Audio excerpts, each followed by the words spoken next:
Mura lang nito pre, nasa less than 2,000 pesos yan. Pwede mo na siyang lagyan ng intercom. Ayun ang maganda dun. Diba?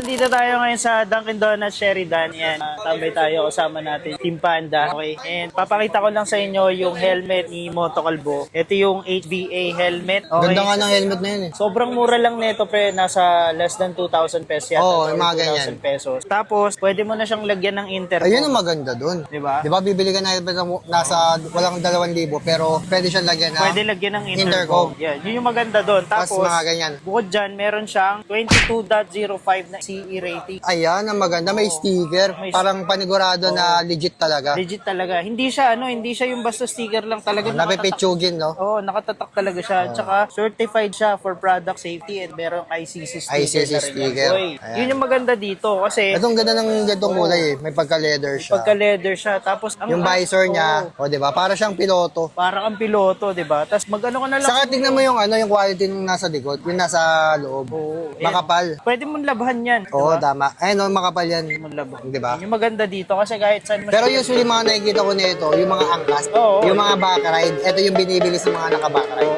Lalo na yung mga joyride, angkas, move-it.